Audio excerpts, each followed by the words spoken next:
Времена года. Лето. Часть вторая. Здравствуйте, дорогие друзья! Добро пожаловать на следующий выпуск подкаста Russian in Context с Инной и Ириной. Спасибо, что вы сегодня слушаете этот подкаст и изучаете русский язык вместе с нами. Сегодня вас приветствует Ирина. Подкасты Russian in Context предназначены для слушателей со средними знаниями русского языка, для тех, кто уже достаточно хорошо понимает русский язык и хочет улучшить свои знания, свой словарный запас простым, естественным и эффективным путем в контексте. Вы найдете нас также на страницах Фейсбука и Инстаграма, на которых мы предлагаем грамматику, лексику, цитаты, пословицы и поговорки, анекдоты и многое другое. Итак, начнем. Каждое время года чудесно по-своему, и у каждого есть своя прелесть, то есть красота, и свои особенности, а именно характерности. В первой части серии подкастов о временах года мы говорили с вами о весне. Если вы по какой-либо причине еще не слушали этот подкаст, то я рекомендую вам обязательно послушать его. Сегодня я хотела бы продолжить свой рассказ на тему времена года и поговорить с вами о лете. Лето – одно из самых красивых и теплых времен года. Летняя природа впечатляет, иными словами, очень радует своей зеленью деревьев и лугов, а также впечатляет яркостью цветов и ягод. У каждого из нас лето ассоциируется с чем-то своим. Солнечной и жаркой погодой, с летними каникулами, с отпуском на море или в горах, с путешествиями, а может, с собиранием ягод и грибов, или же с работой в саду и огороде, или же с отдыхом на даче. Огород – это участок земли, на котором выращивают овощи и фрукты. Дача – это небольшой загородный дом с участком земли, садом или огородом. А сейчас, как всегда, немного теории. Лето – одно из 4 времен года и начинается сразу после весны.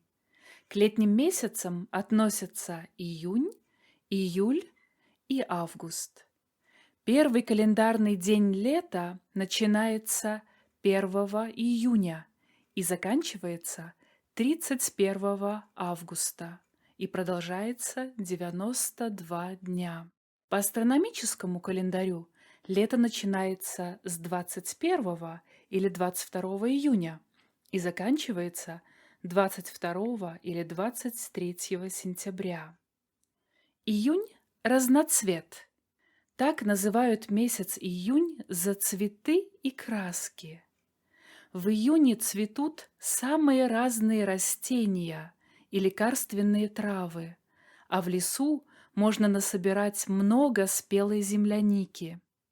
Природа пробуждается к началу лета, но сначала июньские дни часто прохладные, а порой, то есть иногда, дождливые.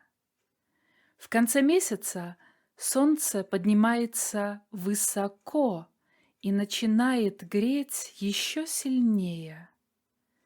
День становится длинным, а вечер долгим и теплым.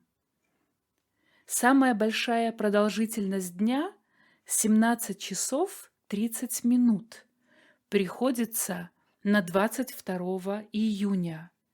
Иными словами, бывает 22 июня.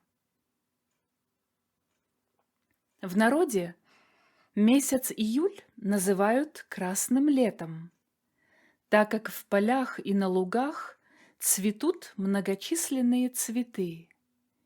Июль считается самым теплым месяцем в году. Середина лета является наиболее жарким периодом. В этом месяце люди начинают собирать грибы, ягоды и травы. На полях и огородах очень много работы, хоть и нелегко работать под палящим солнцем. Палящее солнце означает горячее, жаркое солнце. В конце месяца наступает время сенокоса. Сенокос – это процесс кошения травы и заготовки сена на зиму для домашних животных. Скошенное сено пахнет сухой травой, которую высушило палящее солнце. Месяц август богат на урожай фруктов, овощей и ягод. В это время в садах созревают и готовы к сбору яблоки и груши. Август – месяц подготовки к осени. С середины августа летняя жара начинает спадать, то есть жаркие дни постепенно уменьшаются. По утрам и вечерам становится прохладнее, а ночи могут быть даже холодными. Дни становятся короче, а ночи длиннее. Растения начинают медленно желтеть, и листья начинают постепенно опадать. Перед тем, как закончить наш подкаст, я хочу задать вам один вопрос. Бывали ли вы когда-нибудь в городе на Неве, в Санкт-Петербурге? Этот город также называют северной столицей России или городом белых ночей. Город белых ночей. Не правда ли прекрасное название? Почему, спросите вы? Белые ночи – символ Санкт-Петербурга.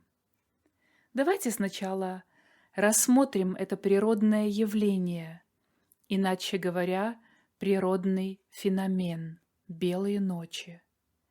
Нормой считается регулярная смена дня и ночи. Днем светло, ночью темно. Но существуют на нашей планете места, где темнота иногда не наступает. Вместо темноты на землю могут опуститься обычные сумерки. Сумерки – это полутьма, слабое освещение. Это часть суток между ночью и восходом солнца. Сумерки длятся с вечера до утра. В период белых ночей на улицах Санкт-Петербурга достаточно светло, что света хватает даже для того, чтобы фотографировать без вспышки, а уличные фонари и вовсе не включают. На прогулке по улицам города все памятники архитектуры видны так же хорошо, как и днем. Поэтому экскурсии по городу можно планировать в любое время суток, в любое время дня. В этот период в городе проходят народные гуляния, различные фестивали и концертные программы. Время с 11 июня по 2 июля принято официально считать периодом белых ночей в Санкт-Петербурге. Здесь за летний период наблюдается 23 белые ночи. Самая светлая ночь приходится на 20-21 июня. В это время день длится почти 19 часов, и солнце очень хорошо освещает город. Белые ночи – явление, характерная для большинства регионов России.